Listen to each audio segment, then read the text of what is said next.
आप देख रहे हैं देश लाइव, देश की आवाज। अस्सलाम वालेकुम, आदाब, नमस्कार, सत श्री अकाल। देश लाइव में आपका स्वागत है। मैं हूं साहल कुरैशी। दोस्तों, दो तस्वीरें आपको दिखा रहा हूं। आप ये दोनों तस्वीरें देखिए। एक है गजा के मस्जिद अल अक्सा की, जहां पर मुसलमानों पर पुलिस वाले लातें बरसा रहे हैं, जहां पर पुलिस वाले मुसलमानों पर, नमाजियों पर डंडे बरसा रहे हैं, बदसलूकी कर रहे हैं। और दूसरा वीडियो आपको जो दिखा रहा हूं टेलीविजन स्क्रीन पर या आपके मोबाइल के स्क्रीन पर, यह वीडियो हमारे देश भारत की राजधानी दिल्ली का है। यहां पर भी एक पुलिस वाला किस तरीके से नमाजी को मार रहा है, पीट रहा है लात घूंसों से, आप खुद देखिए। मैं अक्सर इजराइल फलस्तीन की जंग पर अपना जो लाइव करता हूं, मैं उसमें कहता हूं कि हालात यकसा हैं, बराबर हैं। बाप और बड़े बाप की इन चीजों को आप समझें दोस्तों। पायलट गन का इस्तेमाल पहले वहां होता है, फिर पायलट गन का इस्तेमाल कश्मीर के मुसलमानों पर होता है। क्या क्या चीजें आगे आप देखिए। बुलडोजर का इस्तेमाल पहले वहां होता है, उसके बाद में बड़े बाप को देखकर इनका बाप भी यहां पर बुलडोजर का इस्तेमाल करता है मुसलमानों के खिलाफ।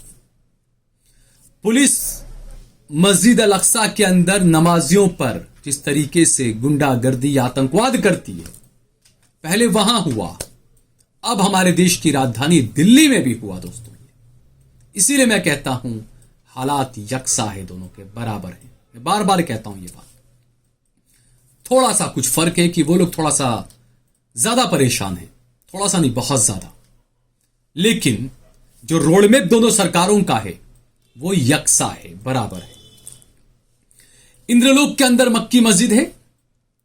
मक्की मस्जिद के करीब, मक्की मस्जिद में, क्योंकि जुमा के दिन आए दिन आप देश में कहीं पर भी जाएं या दुनिया में कहीं पर भी जाएं, जुमा के दिन ज्यादातर मस्जिदों के अंदर भीड़ होना लाजमी है, होती है। जिस तरीके से शनिचर के दिन शनिदेव के मंदिर के बाहर सड़कें जाम हो जाती है, कई घंटों तक सड़कें जाम रहती है, कभी किसी मुसलमान ने वहां पर आपत्ति नहीं उठाई, कभी किसी पुलिस वाले ने शनिदेव के सामने खड़े हुए दो हाथ जोड़े मेरे हिंदू भाई को कभी लात नहीं मारी होगी।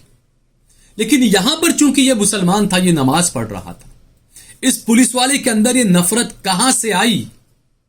क्या खंगोला नहीं जाना चाहिए कि यह पुलिस वाले का फेसबुक अकाउंट ये किसे किसे फॉलो करता है, किसे शेयर कर रहा है, किसके वीडियो शेयर कर रहा है इंस्टाग्राम पर या फेसबुक पर? बिल्कुल खंगोला जाना चाहिए, जिस तरीके से जाकिर नाइक के साथ में हुआ था, है ना। जिस तरीके से यह घटना हुई, इलाके के लोगों का कहना है कि हम 1967 से यहां पर रह रहे हैं। इंद्रलोक में 15,000 से ज्यादा मुसलमानों की आबादी है। सरकार को तो इंतजाम करने चाहिए थे कि भाई ठीक है, चलिए आपको मस्जिदें कम पड़ रही है तो हम आपको और कुछ इंतजाम करके देते हैं। लेकिन नहीं, सरकार ऐसा नहीं करेगी, क्योंकि सरकार को तो हिंदुओं को डराकर हिंदुओं का वोट लेना है।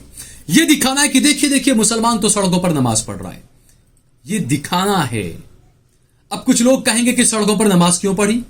अरे भाई, गुरुग्राम के अंदर पुलिस ने परमिशन दी थी, उसके परमिशन के बाद मुसलमानों ने नमाज पढ़ी थी, लेकिन उसके बावजूद हिंदू संगठन के लोग वहां पर आतंक फैलाने चले गए थे और नमाज बंद करवाने के लिए चले गए थे। पुलिस की परमिशन थी, उसके बाद भी ऐसा हुआ। और पुलिस वालों का जो रोल है, जो कावड़ यात्रा पर अलग रोल रहता है, मुसलमानों की नमाज पर अलग रोल रहता है, शोभा यात्राओं पर अलग रोल रहता है पुलिस वालों का। सारा पुलिस सिस्टम ऐसा नहीं है, लेकिन इस तरह के कुछ घटिया किस्म के पुलिस वाले हैं जो जब शपथ लेते हैं तो वो ये कहते हैं कि हम पुलिस की वर्दी में हैं, हम सभी को एक नजर से देखेंगे, हम धार्मिक और तमाम भेदभाव नहीं करेंगे। लेकिन उसके बावजूद ये भेदभाव कर रहे हैं, तो क्या ऐसे में सिर्फ सस्पेंड कर देना क्या इंसाफ मिल गया? नहीं, बिल्कुल नहीं। इसके खिलाफ कार्रवाई होनी चाहिए। जितने पुलिस वाले थे वहां पर, सबके खिलाफ कार्रवाई होनी चाहिए। उनको हमेशा के लिए सस्पेंड किया जाना चाहिए। ये पुलिस की नौकरी के लायक नहीं है। पुलिस की वर्दी जो होती है वो रक्षक, देश की जनता को वो ये आभास कराती है, ये एहसास कराती है, ये महसूस कराती है कि ये वर्दी आपकी रक्षा के लिए है।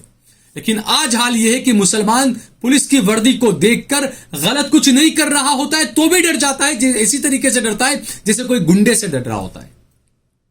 यह खबर जो है 48 साल से इंद्रलोक में रह रहे लोगों का कहना है कि आज तक हमारे इंद्रलोक में कभी 144 धारा नहीं लगी है, आज तक ऐसी घटना नहीं हुई है। यहां पर हिंदू मुसलमान दिल्ली के इंद्रलोक में हमेशा साथ मिलकर रहे हैं। लेकिन ये एक पुलिस वाले की घटिया हरकत की वजह से पूरे देश का माहौल खराब हो रहा है दोस्तों। और जो गंगा जमुनी तहजीब जिसे कहा गया, मैं हमेशा कहता हूं कि भारत एक खूबसूरत गुलदस्ते की तरह है दोस्तों। इसमें से आप एक आधा फूल भी निकाल कर फेंक देंगे ना तो ये बहुत बदनुमा लगेगा। ये गुलदस्ता खूबसूरत तभी लगता है जब उसमें हर तरह के फूल उसमें रखे जाते हैं, तब वो खूबसूरत लगता है। उसमें से एक दो निकाल कर फेंक देंगे आप तो बदनुमा लगेगा दोस्तों। अब कुछ लोग खड़े होकर आ भी गए हैं कि भाई मुसलमान नमाज क्यों पढ़ता है मस्जिद पर, बाहर सड़क पर नमाज क्यों पढ़ता है, घर में नमाज क्यों नहीं पढ़ता। अरे भाई मस्जिदों को तो आप कभी राम मंदिर के नाम पर ले रहे हैं, कभी आप ज्ञानवापी को किसी नाम पर ले रहे हैं, है ना। क्या करेगा मुसलमान, आप खुद सोचें। और जब मुसलमानों के नमाज पढ़ने से, सड़क पर नमाज पढ़ने से पुलिस वालों को इतनी तकलीफ है तो दूसरे धर्म के जो लोग करते हैं उनसे तकलीफ क्यों नहीं है। मुसलमान तो सिंपल 5-10 मिनट अपनी नमाज पढ़कर चला जाता। ये कोई डीजे में भद्दे गाने नहीं बजा रहा था, ये मारू काटे के नारे नहीं लगा रहा था, ये पथराव नहीं कर रहा था, ये तलवारें नहीं लहरा रहा था। ये सिर्फ अपने रब को 5 मिनट याद कर कर वहां से चला जाता। और उस वक्त पुलिस वालों का ऐसा बर्ताव कई सवाल खड़े करता है दोस्तों। और जैसा मैंने कहा, चाहे इजराइल फलस्तीन की बात हो, चाहे भारत की बात हो, दोनों सरकारों की पॉलिसी मुसलमानों को लेकर मुझे एक लगती है। ये सिर्फ झूठे झूठे वादे और दावे हैं। सबका साथ, सबका विकास, एक हाथ में कुरान, एक हाथ में कंप्यूटर। नजर आया आपको कहीं पिछले 2014 से लेकर अब तक 10 साल में किसका विकास किया आपने और किसका विनाश किया आपने? माफ कीजिएगा, विकास किसी का नहीं किया आपने। हिंदू का भी विकास नहीं किया है आपने। हिंदुओं को सिर्फ बहकाया है आपने कि हां मंदिर बना दिया, हां ये कर दिया। बाकी वो हिंदू आज भी बेरोजगार है। हिंदुओं के परिवार वाले आज भी आत्महत्याएं कर रहे हैं। युवा नौजवान हिंदू आत्महत्याएं कर रहे हैं बेरोजगार होने की वजह से। ये इस देश की हालत है दोस्तों। आप इस वीडियो को देखिए। ये कांवड़ यात्री किस तरीके से पुलिस वाले को मार रहे हैं। ये कांवड़ यात्री किस तरीके से गाड़ी को पूरा सड़क पर पलट दे रहे हैं। ये वीडियो किसी को नजर नहीं आया। सुदर्शन न्यूज के सुरेश चौहान के आज जो नफरत उगल रहे हैं नमाजियों के खिलाफ, इस वीडियो को देखकर वो पूछ रहे हैं कि पुलिस वाले के खिलाफ कार्रवाई हुई, नमाजियों के खिलाफ कार्रवाई कब होगी। सुरेश चौहान के इस वक्त आप कहां थे जब ये कांवड़िए पुलिस वालों को मार रहे थे? उस वक्त आप कुछ नहीं बोले थे। मुसलमानों ने तो ऐसे कभी इतना ज्यादा कुछ किया नहीं जैसा ये लोग कर रहे हैं। और अगर मुसलमान ये करते हैं तो उसे आप आतंकवादी कह देते हो, तो फिर ये भी तो आतंकवादी आप कहेंगे इन्हें भी। इस वीडियो को आप देखिए दोस्तों ध्यान से। और जब यति नरसिंहानंद सरस्वती गजवा हिंद को लेकर वो चैलेंज देता है कि मैं देवबंद जा रहा हूं, वहां पर मैं वहां के मौलानाओं के साथ में डिबेट करूंगा, बहस करूंगा। अब जो इंसान देश के भाईचारे को बिगाड़ने के लिए आगे जा रहा है, माहौल को खराब करने के लिए आगे जा रहा है, पुलिस को उसको उठाकर अंदर डालना था। लेकिन आप इस वीडियो को देखिए। पुलिस इस नफरत का जो पुजारी है, इसे पुलिस अच्छे से बैठाकर इसकी मेहमान नवाजी कर रही है, इसको नाश्ता करवा रही है। अगर यही कोई मुसलमान अगर किसी मंदिर के आगे बढ़ जाए, मैं अगर राम मंदिर की तरफ आगे बढ़ जाऊं कि चलिए मुझे राम के पुजारी के साथ में मुझे डिबेट करनी है, तो पुलिस क्या करेगी मेरे साथ? यूएपीए लगाएगी, पासा लगाएगी, न जाने क्या क्या इंक्वायरी मेरे ऊपर बिठा देगी। तो इस देश का कानून किस तरीके से एक नजर देख रहा है वो देखिए आप, या दो नजर देख रहा है वो देखिए आप। सिक्के के दोनों पहलुओं को देखकर समझिए आप। देश के युवाओं, देश की जनता से मेरी अपील है दोस्तों। और महाराष्ट्र का एक बीजेपी का विधायक नीतीश राणे मुसलमानों को खुली धमकी देता है कि तुम्हें मारेंगे तो कोई बचाने नहीं आएगा। पुलिस वालों के सामने धमकी देता है। ये भी देखिए आप। तुमको चुन चुन के हम लोग मारेंगे, तभी कोई नहीं बचाने आएगा तुमको। तो देखा दोस्तों आपने, इसके खिलाफ भी अभी तक कोई कार्रवाई नहीं हुई क्योंकि बीजेपी का विधायक है दोस्तों। इन्हें इतना बल कहां से मिल रहा है नफरत फैलाने का? ये सवाल उठना लाजमी है दोस्तों। आखिरकार ये बल इन्हें कहां से मिलता है? किसकी छत्र छाया में है ये लोग? जो प्रधानमंत्री संदेश खाली में हुई तथाकथित एक घटना को लेकर भाषणबाजी कर रहे हैं, वो प्रधानमंत्री इस मामले पर खामोश है, वो कुछ नहीं कहेंगे। प्रधानमंत्री का जिम्मा होता है कि वो देश में शांति बनाए रखे, अपने मुंह से कुछ बोले। मनमोहन सिंह बोलते थे, करके भी दिखाते थे। लेकिन आप जहां बोलना होता है वहां नहीं बोलते, जहां नहीं बोलना होता है वहां 1-1 घंटा बकवास करते हैं आप। इस देश का प्रधानमंत्री है। लोगों की निगाहें राहुल गांधी पर भी टिकी हुई है। इस नमाजी को जब लात मारी गई, राहुल गांधी न्याय यात्रा लेकर चल रहे हैं। मुसलमानों को और इस देश के शांति प्रिय लोगों को, जो मुसलमान नहीं भी हैं, गैर मुस्लिम भी हैं, उन्हें भी इंतजार है राहुल गांधी की तरफ से इस मामले पर बयान कब आएगा। देखते हैं राहुल गांधी का बयान कब आता है। लेकिन AIMIM के जो अध्यक्ष हैं असदुद्दीन ओवैसी, उन्होंने इस मामले को लेकर नरेंद्र मोदी को जमकर लताड़ लगाई है। क्या कुछ कहा है असदुद्दीन ओवैसी ने, आइए सुनते हैं। कल दिल्ली में लोग जोहर की नमाज, जुमे की नमाज अदा कर रहे थे। इंद्रलोक में रोड पर लोग नमाज पढ़ रहे थे और ये कोई नई बात नहीं है। जुमे के एक दिन ऐसा होता है। तो एक बदतरीन वीडियो आप और हमने देखा, सारी दुनिया ने देखा कि हालत सजदा में एक मुसलमान है और एक पुलिस के ओहदेदार जो पुलिस की वर्दी पहने हुए हैं, वो आकर पीछे से लात मारकर एक मुसलमान जो नमाज पढ़ रहा है सजदे में, उसको लात मारकर दूसरे मुसल्लियों को ढकेलते हैं। तो इससे साफ जाहिर हो रहा है कि किस तरह से मुसलमानों के खिलाफ एक नफ़रत पैदा कर दी गई है और किस तरीके से जो पुलिस का जो ओहदेदार है उसके जहन में कितनी नफ़रत है मुसलमानों के ताल्लुक़ से। ये एक ऐसा वाक़या है जो सबको झंझोड़ के रख दिया और इससे ये बताता है कि मुसलमानों की डिग्निटी, मुसलमानों की इज़्ज़त कितनी है। और मैं वज़ीर आज़म से पूछना चाहूँगा, हमारे मुल्क के वज़ीर आज़म से, क्योंकि दिल्ली में जो लॉ एंड ऑर्डर है वो मरकज़ी हुकूमत के पास, सेंट्रल गवर्नमेंट, यूनियन गवर्नमेंट के पास आती है। मैं पूछना चाहूँगा हमारे वज़ीर आज़म से, बीजेपी के लोगों से, कि बताओ वो जो मुसलमान जिसको आप हालत सजदा में नमाज में था, जिसको लात मारा गया है, जिसकी बेइज्जती की गई है, उसका ताल्लुक़ किस परिवार से है? किस परिवार से है वो? किसके ख़ानदान से? बताओ। आखिर ये इतनी बेइज्जती क्यों की जा रही है भारत के 17 करोड़ मुसलमानों से, जो इस वतन अजीज़ के आबादी का 14% से ज़्यादा हिस्सा है?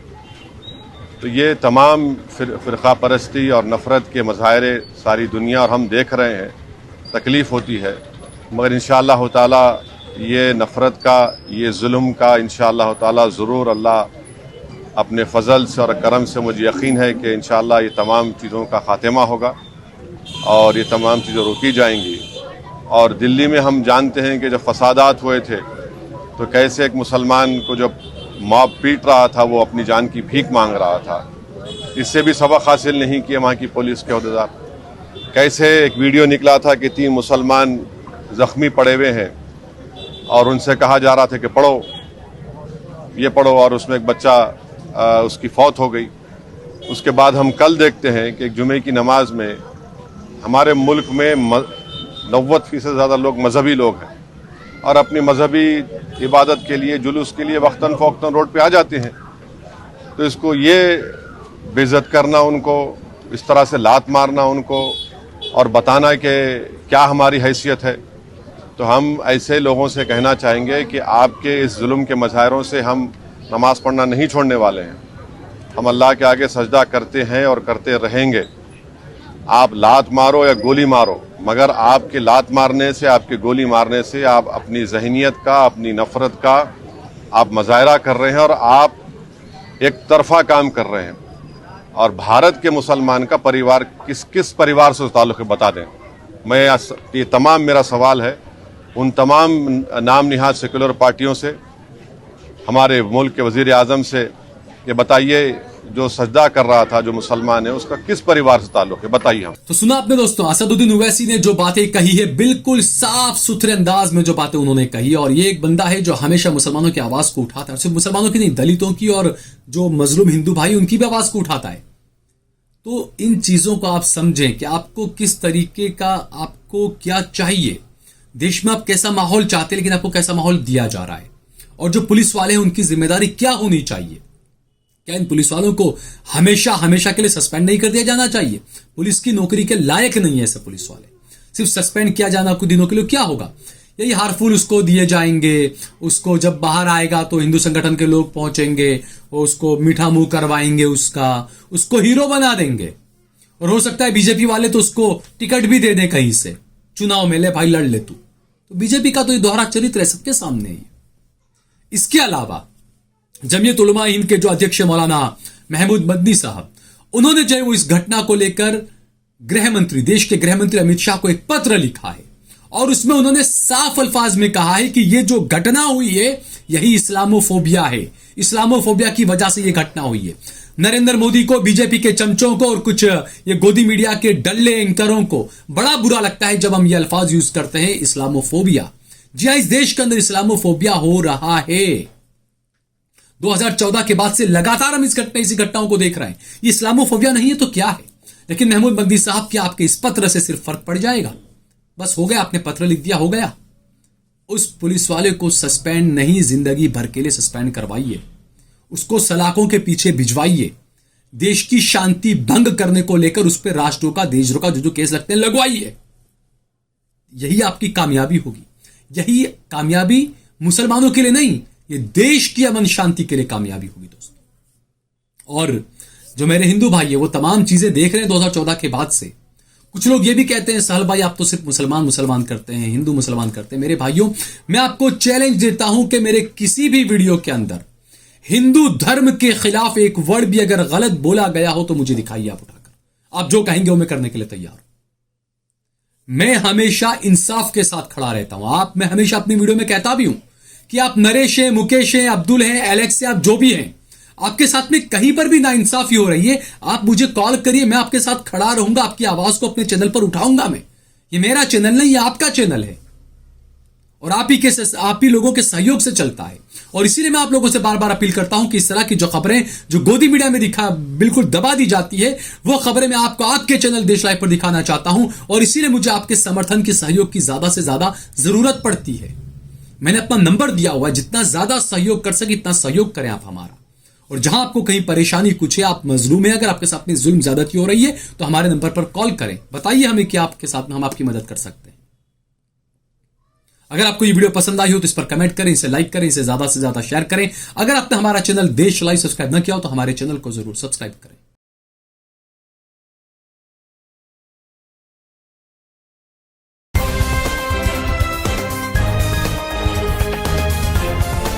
देश और दुनिया की तमाम छोटी और बड़ी खबरों के लिए हमारे चैनल को सब्सक्राइब करना न भूलें और बेल का बटन जरूर दबाएं।